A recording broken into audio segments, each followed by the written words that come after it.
Boa noite, boa noite. Vamos começando mais uma live do Pax Online. E hoje vamos falar sobre exercícios físicos e o Parkinson com a profissional de educação física, a doutora Euren Passos.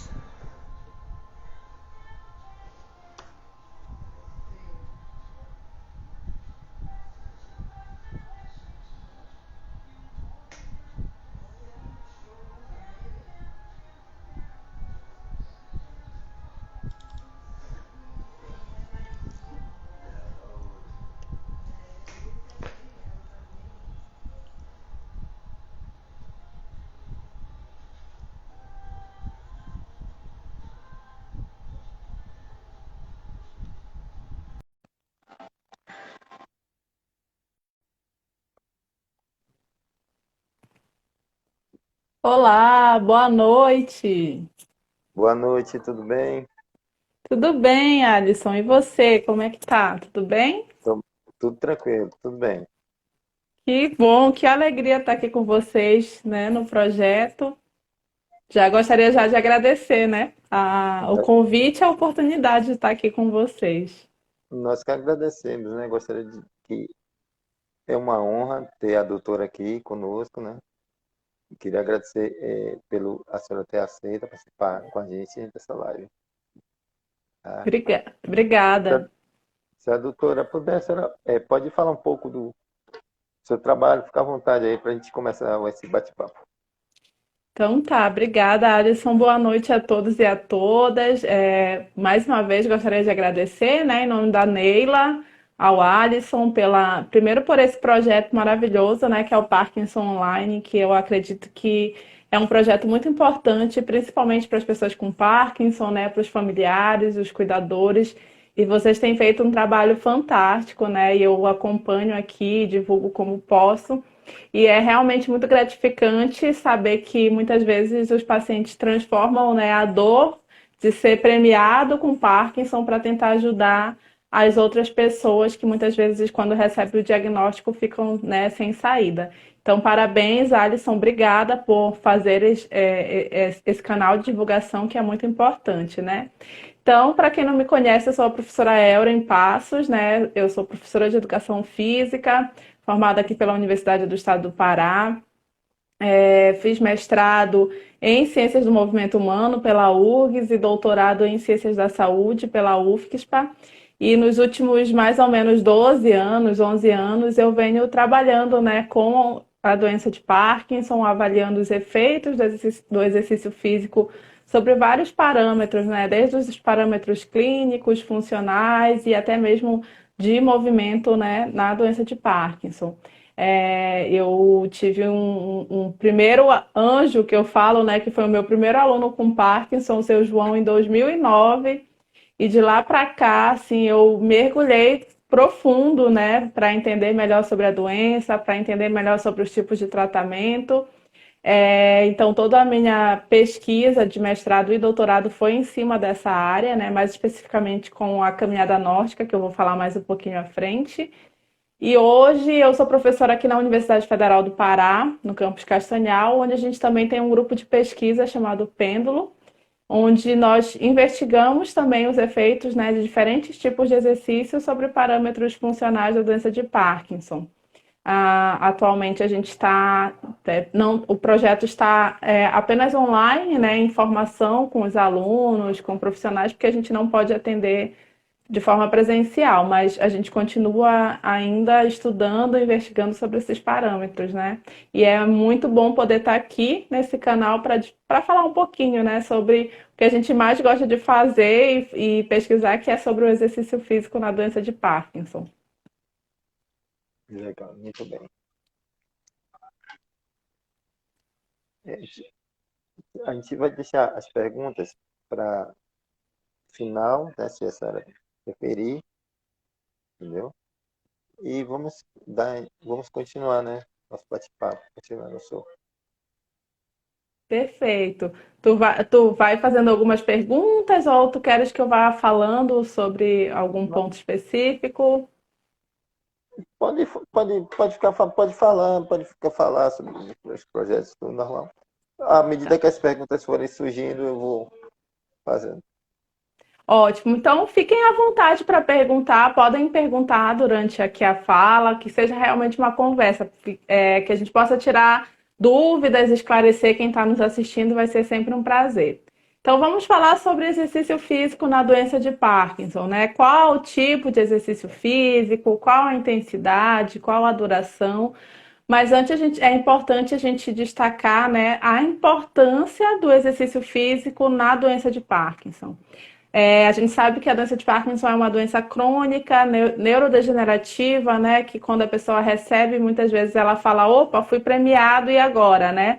E a gente tem vários relatos, assim, de alunos, pacientes que quando recebem um diagnóstico tem aquele baque, muitas vezes se entregam, né? Ficam sentados na frente do sofá, no sofá, em frente à TV, e agora, o que eu vou fazer, né?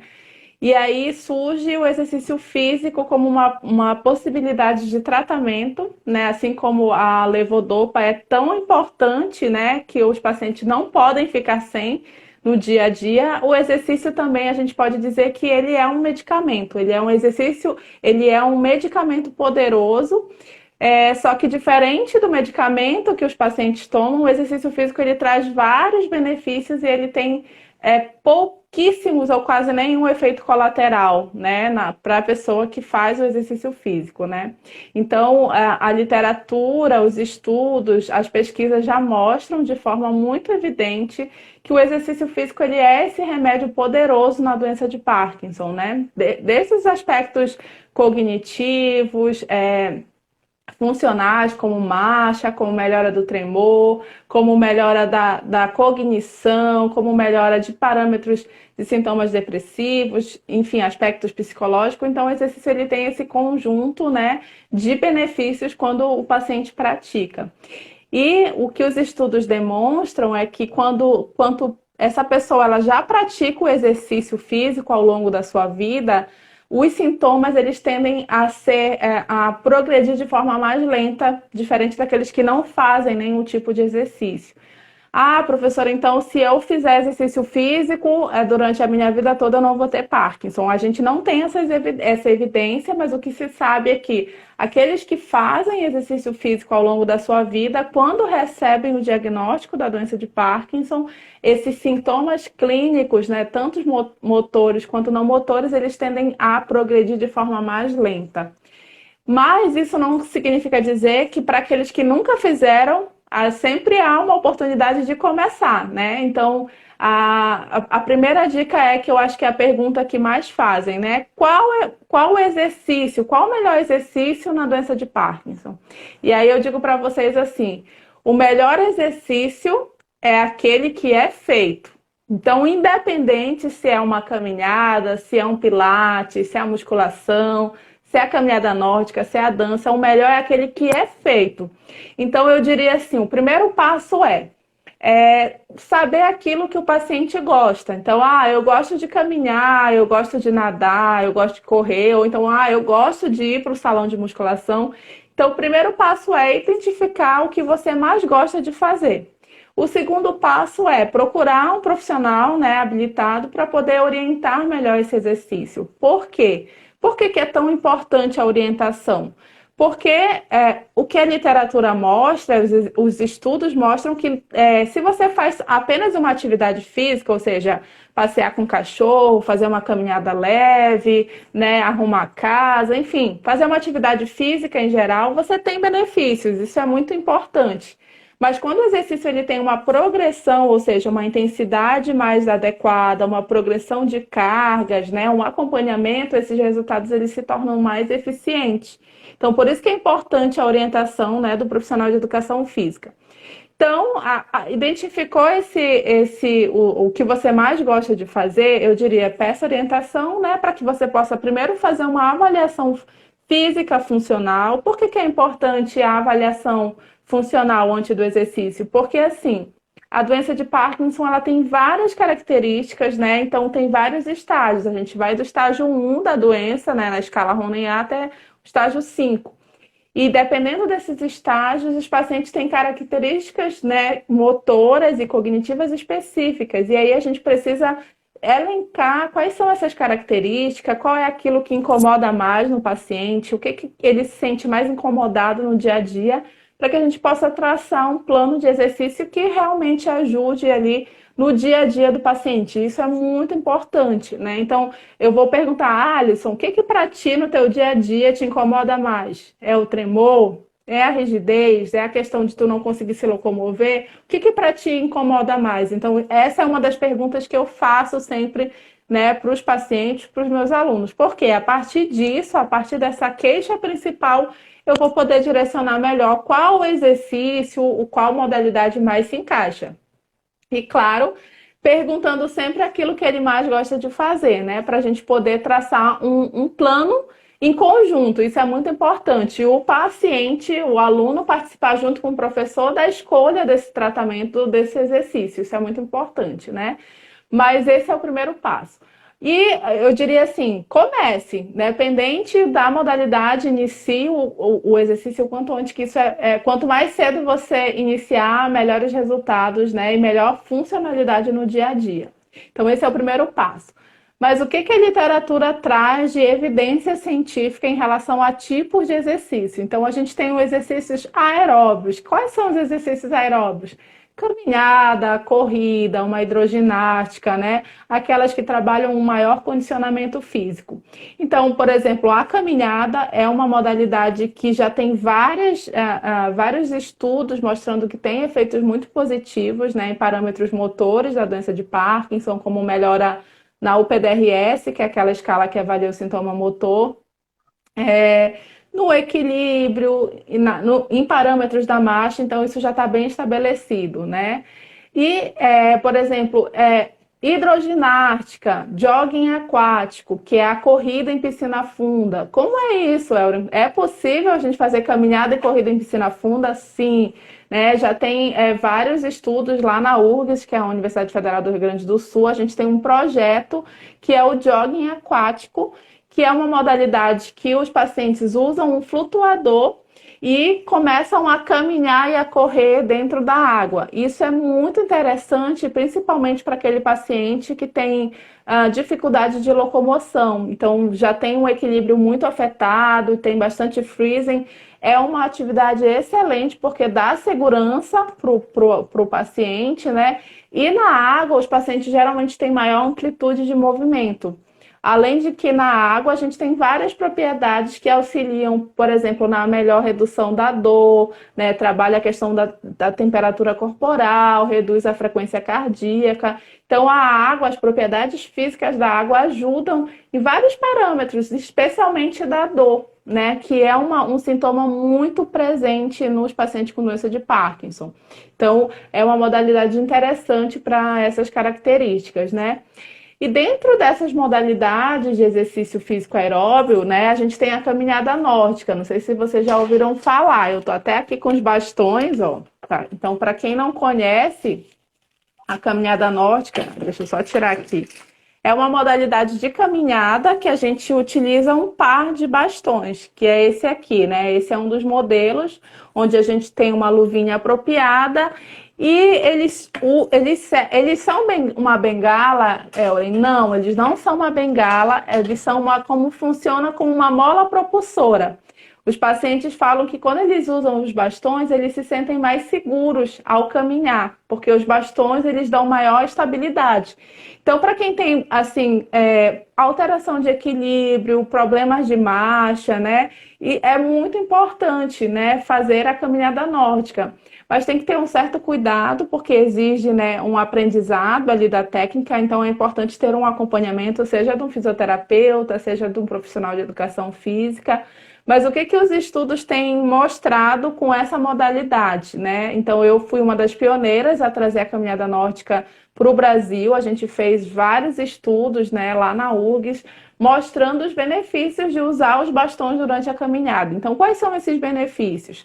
Tu tem melhores parâmetros da marcha, ou seja, os pacientes começam... O que que acontece com a marcha do paciente com Parkinson? Eles começam a andar bem devagarinho, né? A velocidade muda, menor comprimento de passo, o passo mais arrastado. Tem o próprio freezing, que é aquele congelamento da marcha em que o paciente não consegue caminhar. A festinação, que é aquele passo mais acelerado, né? Enfim, então todas as características da marcha, elas são alteradas. E os bastões auxiliam em melhorar esses parâmetros, ou seja, aumenta essa velocidade de marcha, aumenta o comprimento de passada e melhora esses parâmetros de freezing e fertinação. E, gente, isso é extremamente importante porque quando o paciente está com esses parâmetros alterados, ele tem um maior risco de queda. E tudo que a gente quer é que o paciente não caia. Porque se o paciente cai, ele pode ter uma fratura de fêmur e aí internação, hospitalização, isso leva muitas vezes à morte. Então, tudo que a gente precisa fazer é melhorar essa marcha, melhorar esse equilíbrio para que esse paciente não caia, né? E uma estratégia muito interessante é usar os bastões para melhorar esses parâmetros. Então, nossos estudos já mostraram que usar os bastões, né, durante a caminhada melhora inclusive o equilíbrio estático. Nós avaliamos isso através de uma plataforma de força em que os pacientes subiam, né, ficavam de olhos fechados, olhos abertos, e nós verificamos que após um período de apenas 6 semanas de treinamento, 2 vezes por semana, com 60 minutos, né, cada sessão, eles melhoraram também o equilíbrio. E isso relata exatamente com o que os pacientes falam. Olha, quando eu uso os bastões, eu me sinto mais seguro. E o que é interessante que eu queria relatar aqui para vocês, que os nossos alunos, os pacientes, quando começam a usar os bastões, eles não usam só no treinamento lá, 2 vezes por semana, eles acabam adotando os bastões para a vida. Então, começam a usar para ir na padaria, no mercado, no dia a dia, porque eles se sentem mais seguros, né? E, inclusive, a gente teve um caso muito interessante de um paciente, ele tinha 55 anos, marcha muito alterada, com sintomas depressivos. Ele era levado pela esposa, né, quando ele chegou lá no projeto. E após, assim, 6 semanas, a gente deu continuidade no tratamento. Ele fez uma trilha na Patagônia. Olha o que é isso, né? Talvez o Alisson esteja aí, ele pode muito bem pensar assim, nossa, né? Como assim? Então a gente teve esse caso, né, desse nosso paciente que fez após começar o exercício até fazer uma trilha e também a gente teve o caso do João. Ele andava de patins, né, de roller antes do diagnóstico da doença de Parkinson. Teve o diagnóstico e aí simplesmente ele parou de andar porque ele caía muito, né? Então ele tinha um risco de queda muito alto. E aí, após o período de treinamento, também ele voltou a andar de roller e andar de skate. Então a gente tem até fotos mostrando para ver a importância, né, dessa modalidade. Mas eu reforço que é importante a gente ter um acompanhamento profissional, seja do fisioterapeuta ou do educador físico, né? E aí, ótimo. Então a gente já sabe que os exercícios aeróbios, de forma geral, eles melhoram esses parâmetros. Mas por que, professora, que eles melhoram esses parâmetros? O que acontece lá no nosso cérebro que faz que tenham melhores resultados, né? Quando a gente faz o exercício aeróbio, né, especialmente em intensidades mais moderadas, ou seja, aquela que você cansa, né, ao fazer o exercício, você tem ativação de várias áreas corticais que liberam vários neurotransmissores, como a dopamina, que é super importante na doença de Parkinson, o próprio BDNF, que é um fator neurotrófico derivado do cérebro, que ajuda a ter uma melhor neuroplasticidade. Ou seja, o exercício físico ele tem um efeito neuroprotetor, e especialmente nos pacientes com Parkinson. Então, por isso que ao fazer o exercício, esses pacientes melhoram o quê? O tremor, melhoram a rigidez, melhoram o equilíbrio, melhoram a marcha, enfim, né? E falando sobre isso, a gente já entra num ponto chamado de intensidade, né? Qual é a melhor intensidade, professora? É melhor eu fazer uma intensidade que eu camine por um bom tempo e não canse, ou é melhor fazer um exercício mais curto e cansar? E aí, qual é o melhor? O ideal é que você vá progredindo. Comece numa intensidade mais leve para você ir aprendendo, para ir dando aquele start inicial. E à medida que o seu corpo vai se adaptando, é importante você ir progredindo a intensidade, ou seja, é aquele exercício que o teu coração já começa a acelerar um pouco mais, que tu sente já um cansaço, né? Que tu não consegue, por exemplo, caminhar e falar porque tu já cansou mais. Então ele tem que ter essa intensidade um pouco mais moderada. Por quê? Porque para te ter esses benefícios que eu falei, como melhoras da rigidez, do tremor, da marcha e até mesmo da cognição, os estudos demonstram que exercícios de intensidade moderadas a altas ou vigorosas são melhores, né, para esses parâmetros. Então é importante que você comece o exercício e vá aumentando a intensidade de acordo com a sua capacidade. Isso é muito importante. Cada um tem uma capacidade diferente e a gente precisa respeitar isso. Talvez a capacidade do Alisson seja diferente da minha, que é diferente da Maria e diferente do João. Cada um sabe a intensidade que é melhor para você. Então, o que os estudos mostram que essas intensidades moderadas a mais altas parecem ser mais interessantes para os parâmetros da doença de Parkinson. E quando eu falo em alta intensidade, a gente também tem exercícios agora mais intensos, né? Como, por exemplo, a corrida. Exatamente, a corrida. O meu estudo de doutorado, a gente avaliou, a gente queria saber se a corrida era um exercício viável, ou seja, que era possível os pacientes realizassem esse tipo de treinamento e seguro, né? Se eles não iam cair, se eles não iam ter nenhum tipo de lesão. E a gente queria avaliar como que era assim, a resposta muscular quando o paciente corria. Porque o que acontecia? Lá no nosso projeto da URGS, né, com a caminhada nórdica, a gente trabalhava diferentes intensidades de caminhada. Então, caminhada mais lenta, caminhada intermediária, caminhada autoselecionada, que é aquela que você escolhe no dia a dia, e o trote, que é aquela corridinha bem leve, né? E aí, o que acontecia? Quando os pacientes faziam o trote, eles tinham vontade de correr. E aí um dia o João, que era esse do roller, saiu correndo e aí parecia que todos os sintomas do Parkinson desapareceram. Ele tinha camptocormia, essa flexão, né, que a gente tem, que o paciente tem mais exagerada para frente, e também tinha uma síndrome de Pisa, que é aquela inclinação mais lateral, que normalmente é comum nos pacientes.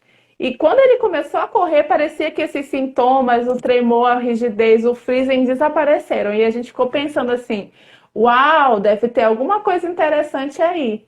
Vamos começar a estudar a corrida? E aí nós fizemos, que foi a tese do meu doutorado, mostrando que a corrida é um exercício viável e seguro para os pacientes com Parkinson.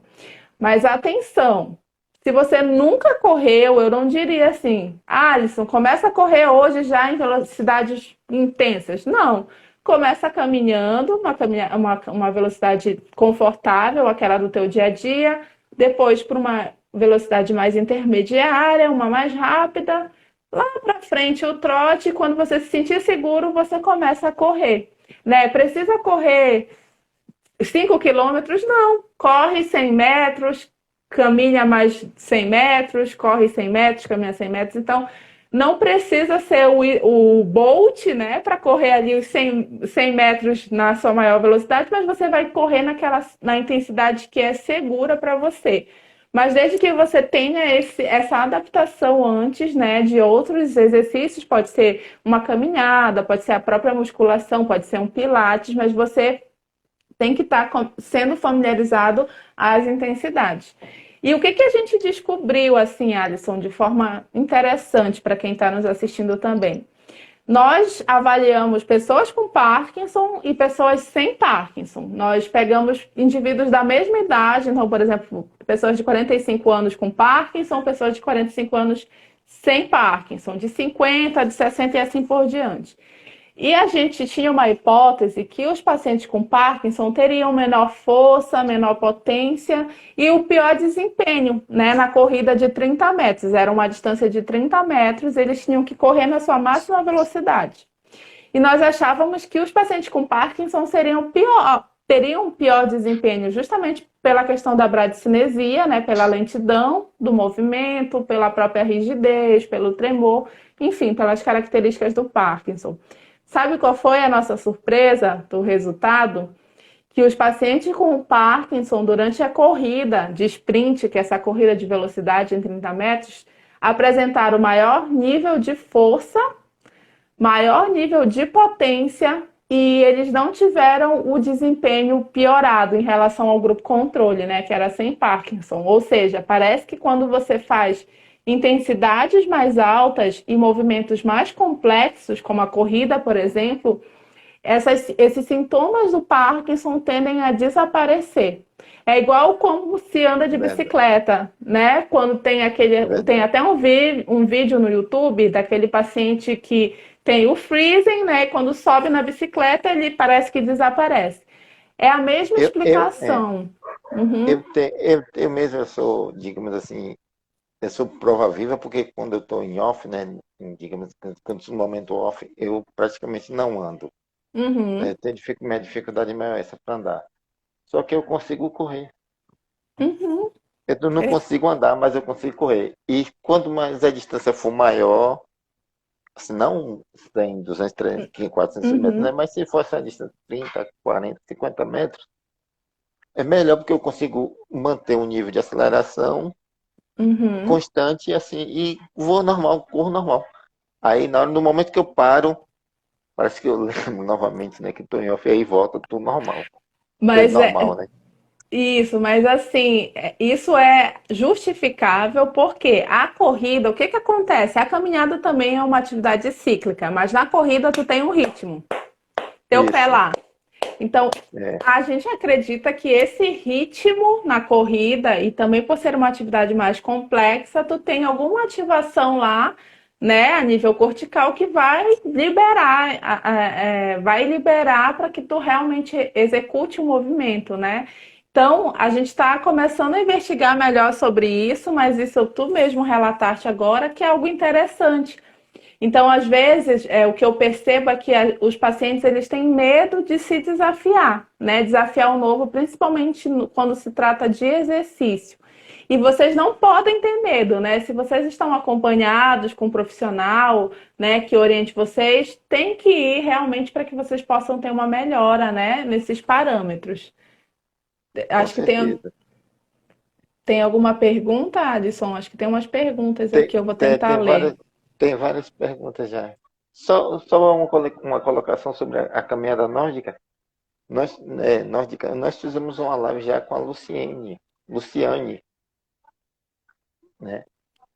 Fizemos a live Legal. com a Luciane. E aí, quem quiser assistir, saber mais, um pouco mais, vai na nossas.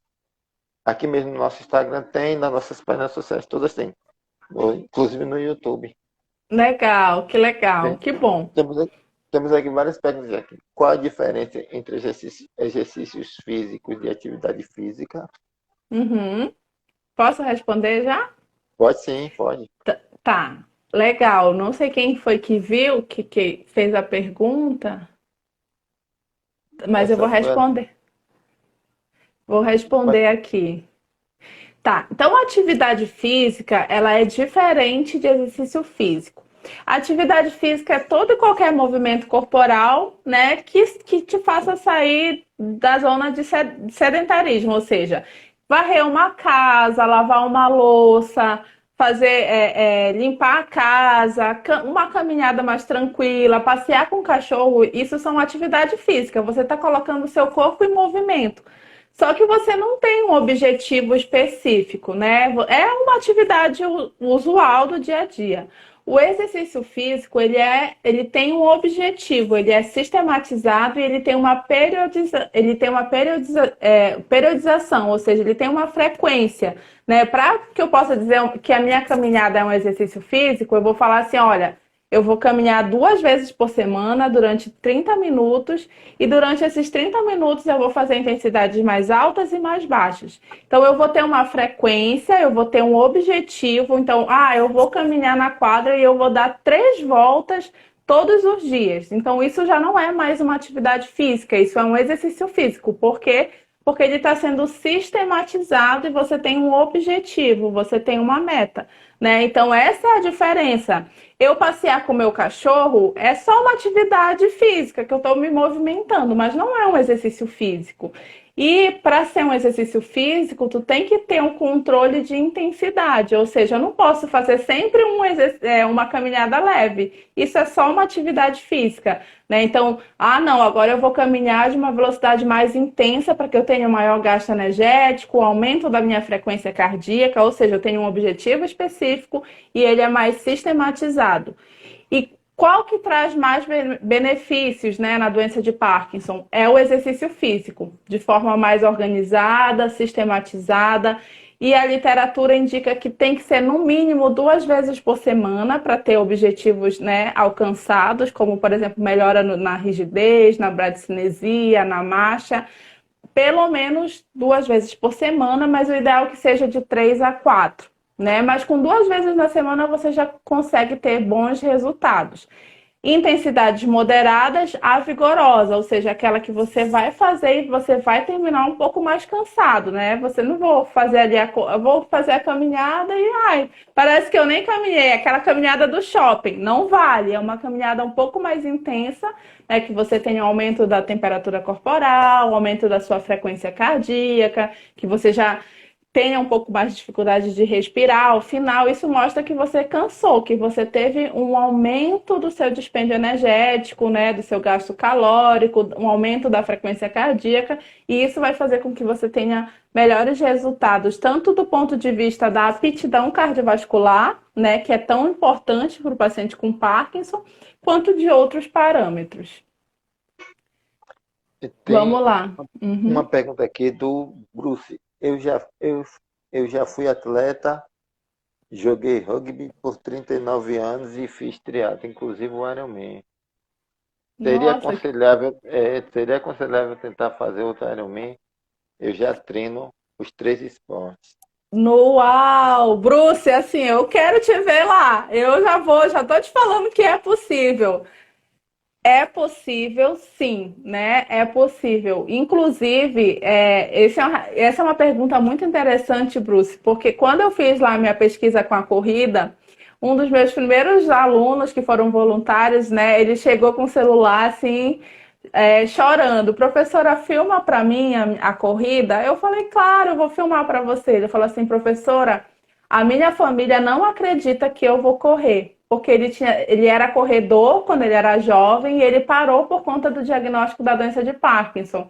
Depois de muito tempo ali com exercício, com a progressão, o acompanhamento, ele voltou a correr e para ele, assim, aquele dia foi um start. Ele voltou a treinar corrida, começou a correr 5 quilômetros, depois já estava correndo até um pouco mais.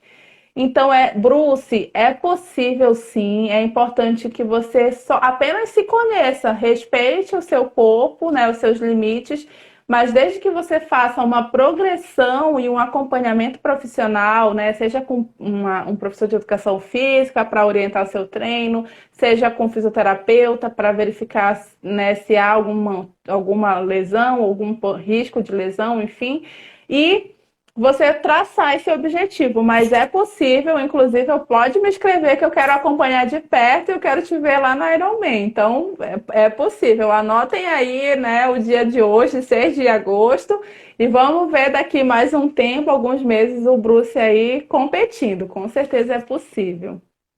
Com certeza, sim. Uma pergunta aqui, deixa eu ver aqui.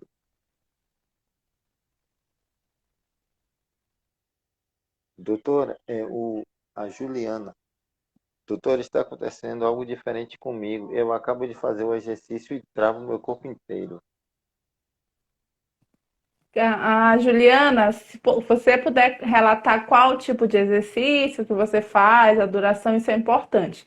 Mas assim, para quem vai fazer um exercício, eu digo assim, qual o horário que você se sente melhor? Você se sente melhor pela manhã? Você se sente melhor à tarde?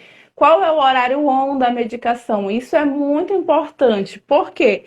Porque às vezes o paciente começa a fazer o exercício quando ele está entrando na fase off.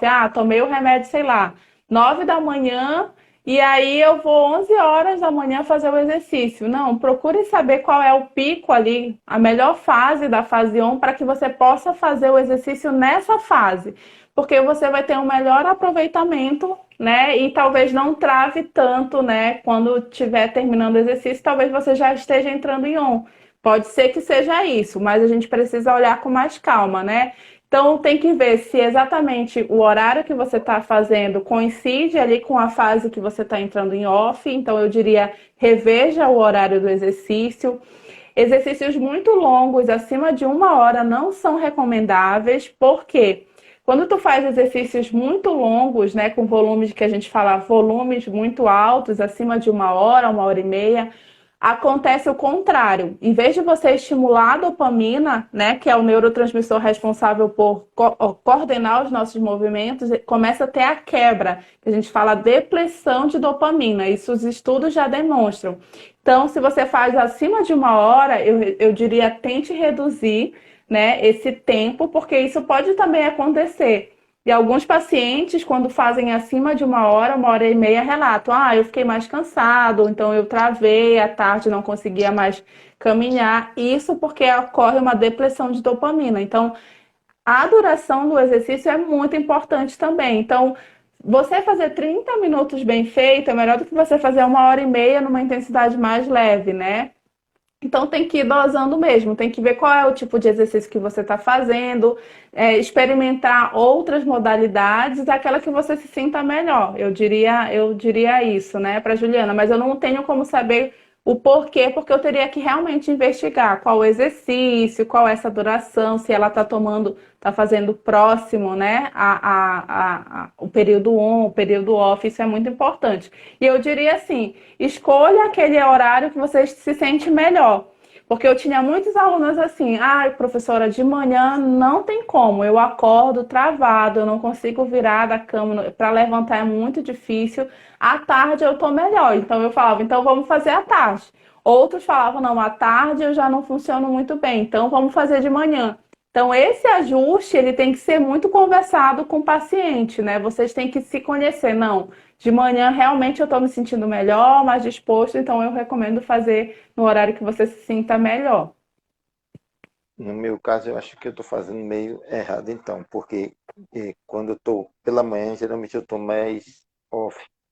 Uhum, Mas é o tempo que, no caso, é quando eu gosto mais de fazer exercício ainda, para poder não me entregar, entendeu? Tipo assim, uhum. bater de frente. Tu Aí eu enfrenta. tô, eu tô off, mas eu vou ali, começo a fazer exercício, faço uma coisa ali, faço outra ali, faço aquela es- é, escada de agilidade e tudo ali. Legal. E, é, Mas tu se e é sente bem, Alisson? depois eu me sinto bem, vou me E- sentir bem.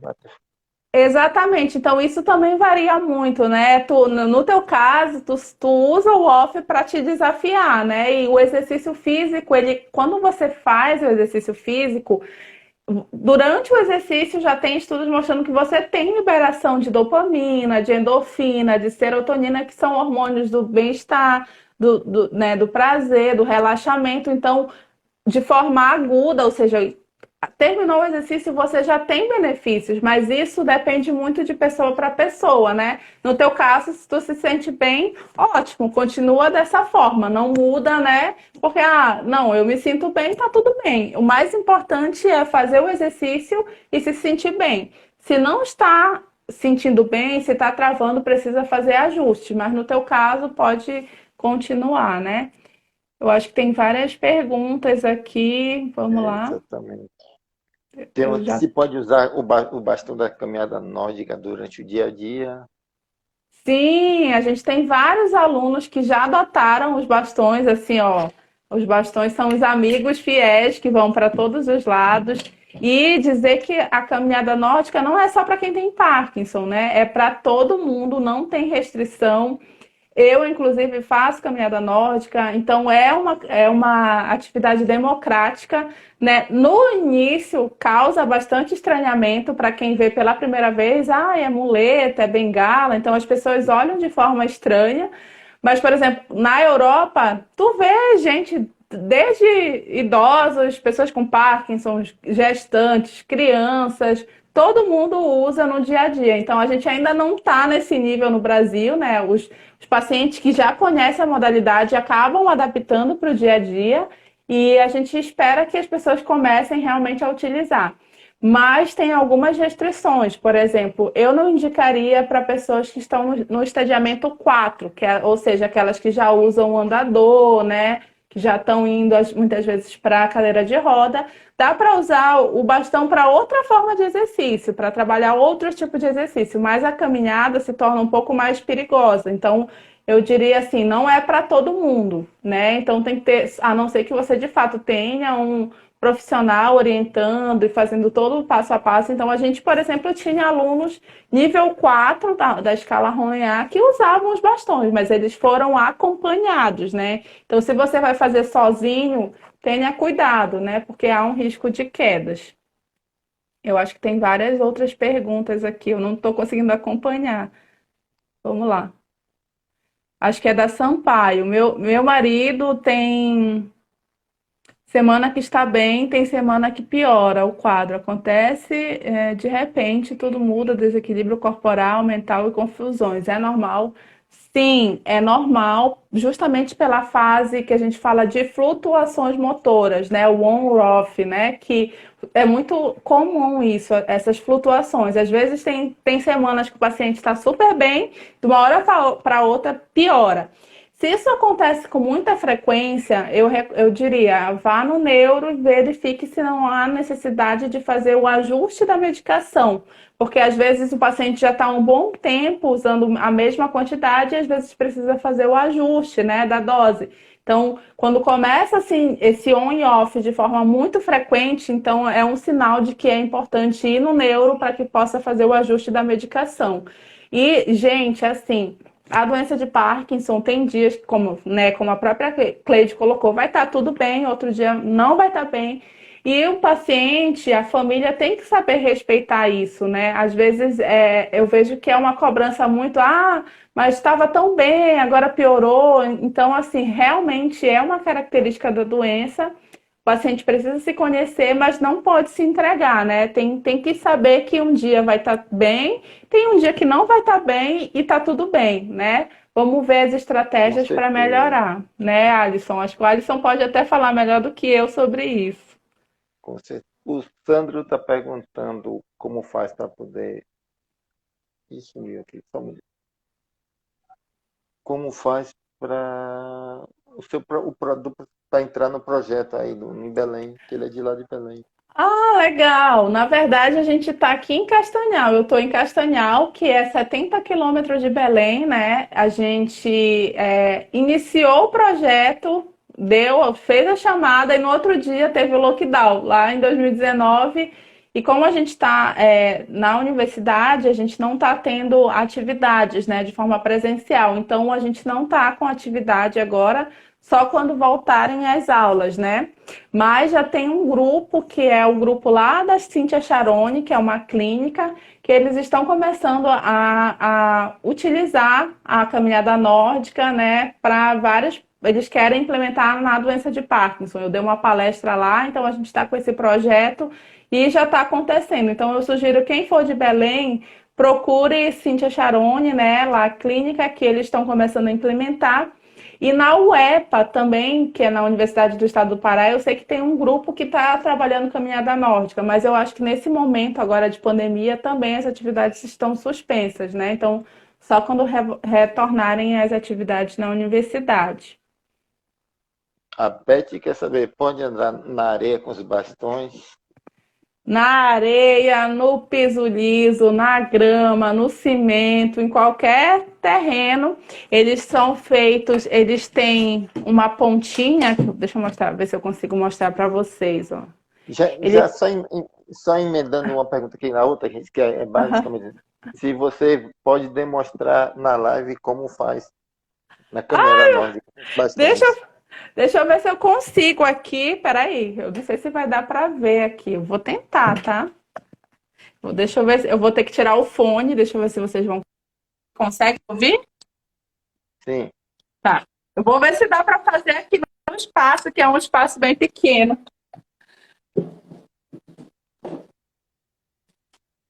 Estão vendo? Conseguem ver? Ó, eles têm uma luvinha específica, é importante dizer que não é o bastão de trekking, tá? Ele tem que ter essa luvinha. E ele tem o lado direito e o lado esquerdo. Então tem que colocar do lado correto. Então esse aqui é o lado direito. Então vou mostrar aqui para vocês como coloca. Eu não sabia que ia ter prática, eu só ia mostrar aqui, né? Mas vamos lá tentar. O espaço aqui é bem pequenininho, vou tentar. Então, é importante fazer o ajuste da luva, né? Ele tem que ficar bem ajustadinho na mão. Coloquei um lado. Vou colocar o outro lado agora. Tá? Eu não sei se eu vou conseguir demonstrar porque o espaço aqui é pequeno.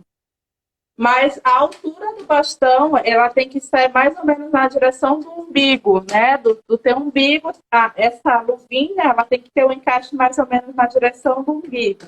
Ou um pouco mais alta para dar maior equilíbrio, né? E o ideal é que você estenda o braço, ó, a mão segura e impulsiona lá atrás. É como você segura, empurra o bastão no solo e abre. Então, a técnica é segurar, empurrar e soltar. Então, os bastões, eles servem como uma mola propulsora, né? Que você vai segurar o bastão, fazer força, ou seja, vai impulsionar o solo e soltar, né? Então, não dá para ver muito porque o espaço aqui é pequeno, mas o ideal é que seja uma caminhada normal, né? Pés contrários dos braços, e você vai segurando, empurrando e soltando. Não dá para ver muito a técnica, porque é muito pequeno aqui o espaço, né? Não tinha me organizado. Mas a gente pode fazer uma aula, uma live depois só para falar sobre a técnica, sem nenhum problema. Aí organiza o espaço melhor. Mas, de forma importante, a gente tem o Instagram chamado Pêndulo, que é do grupo de pesquisa, onde a gente tem todo o passo a passo. E a gente vai começar a mostrar agora através de fotos, de vídeos, porque os pacientes acabam pedindo, os profissionais, né? Então a gente vai postar lá.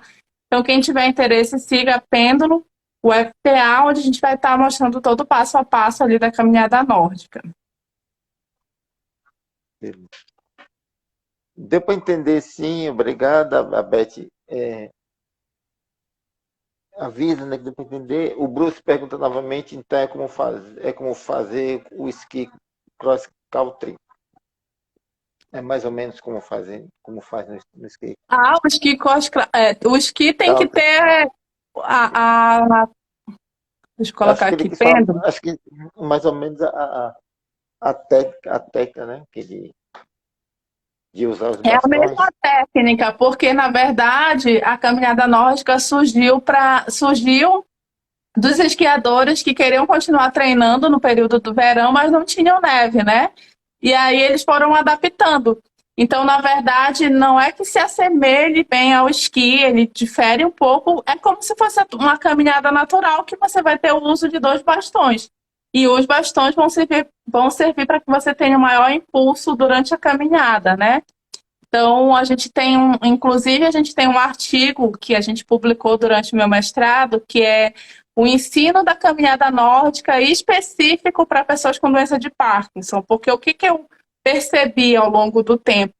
Que às vezes os pacientes eles tinham uma certa dificuldade de compreender alguns termos técnicos, né?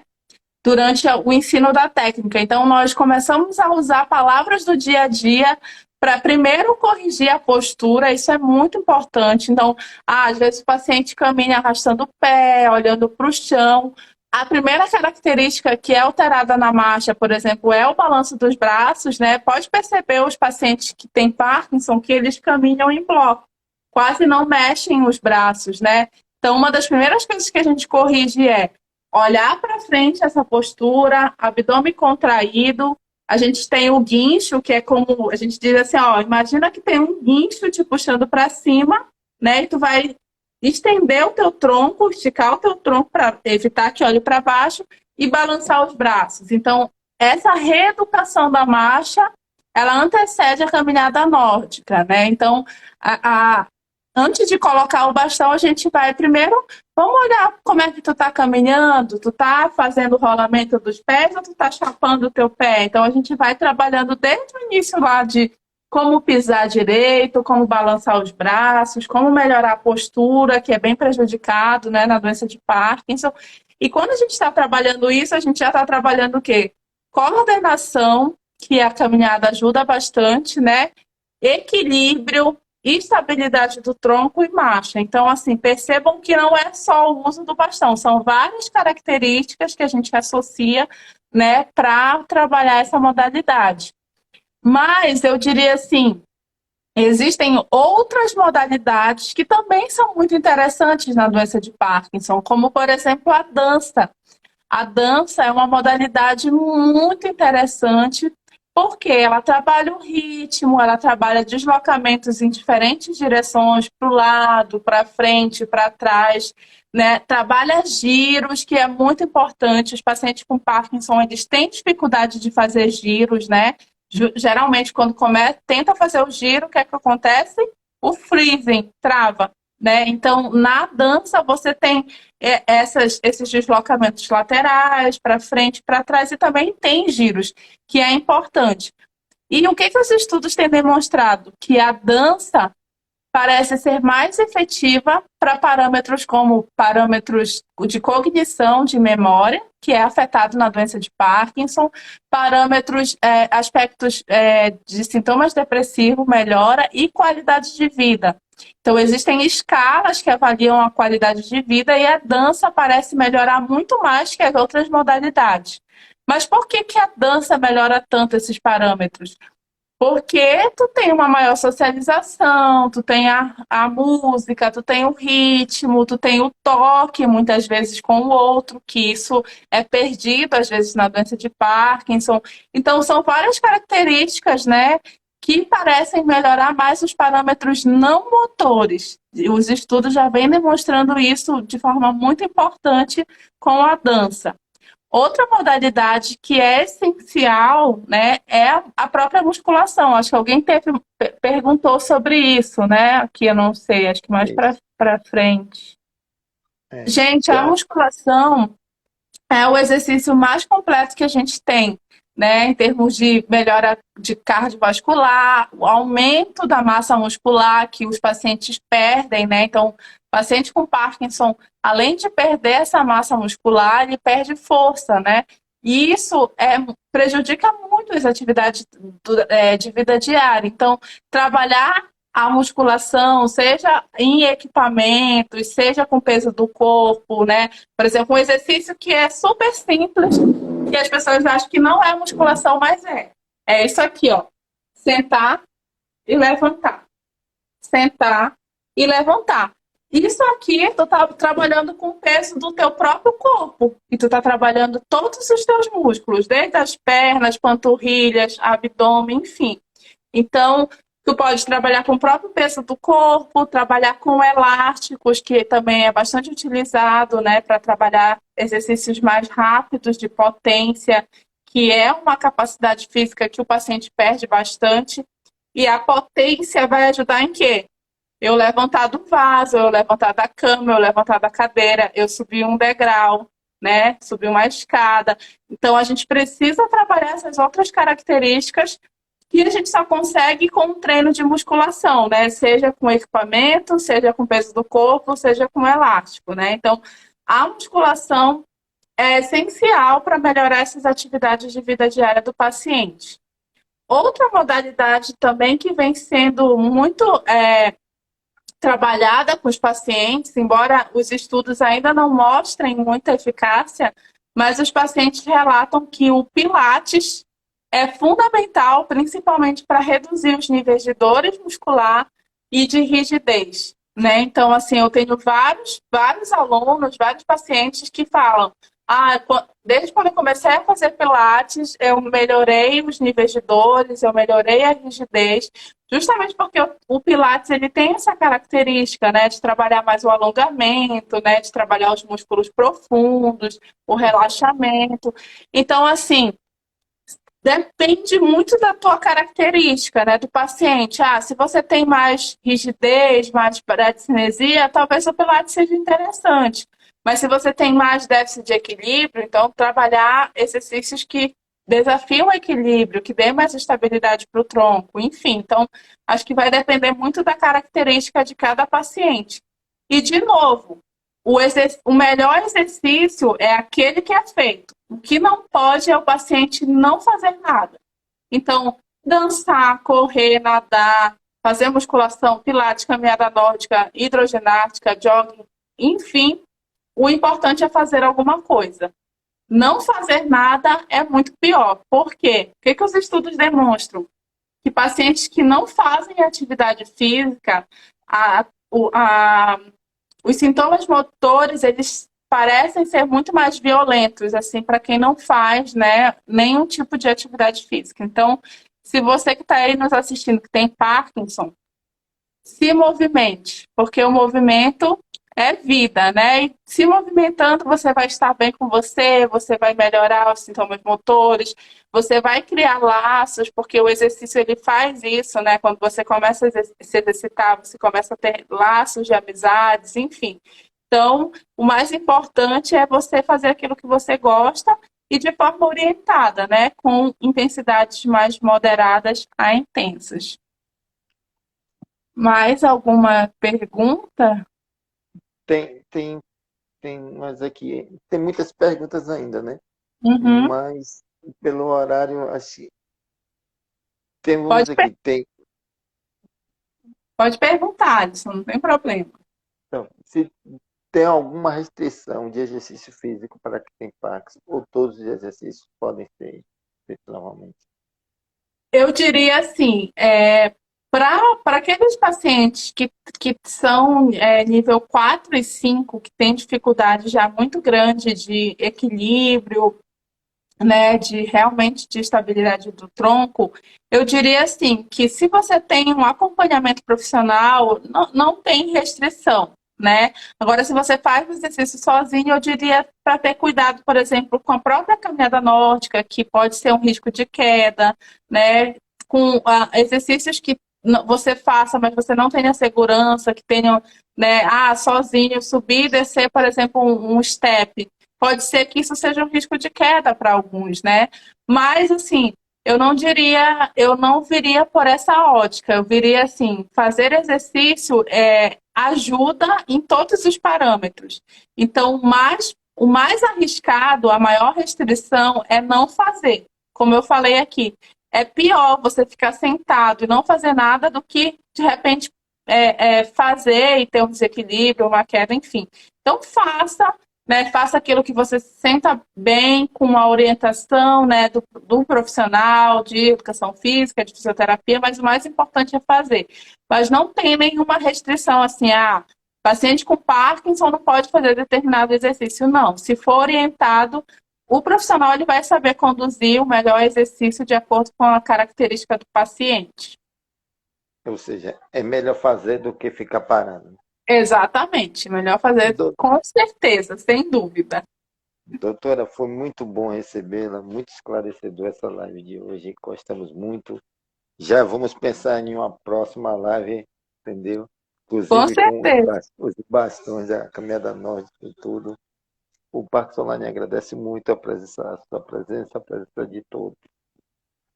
Imagina, Alisson, eu que agradeço, obrigada pelo convite, é um prazer estar aqui, né? A gente teve o evento Parkinson Online, eu pude falar, depois acho que o áudio ficou um pouco prejudicado do meu vídeo, depois eu prestei atenção, mas eu estou à disposição, né, para conversar com os pacientes. Sigam lá o Pêndulo FPA, que é do meu grupo de pesquisa, onde a gente divulga bastante coisa sobre exercício físico e Parkinson. Tem o Instagram Idoso em Movimento Oficial, onde a gente tem um curso específico para profissionais que são da fisioterapia e da educação física, se chama Parkinson em Movimento, onde a gente, juntamente com o professor Samuel, a gente demonstra, assim, desde os aspectos fisiopatológicos da doença de Parkinson, como avaliar, como prescrever, qual o melhor exercício para cada nível de estadiamento da doença. Então, por enquanto, a turma está fechada, né? Mas assim que sair, a gente abre novamente e divulga aqui para vocês. E o meu Instagram pessoal é Euren Passos, doutora Euren Passos. Fiquem à vontade de mandar perguntas, dúvidas, né? Eu sempre que posso respondo. E se quiserem marcar outra, eu estou à disposição de vocês. E parabéns pelo projeto, que é um projeto incrível. Com certeza vamos marcar sim. Obrigado a todos, obrigado, doutora. Obrigada. Beijo, Então, Ana Paula. Beijo, Luma, meus alunos que estão aí. Um beijo para vocês. Boa noite, Adson. Tchau, tchau. boa noite a todos e até sexta-feira Bom com final mais de uma live semana. do Pax Online. Bom final de semana para todos. Abraço. Tchau, tchau. Tchau, tchau.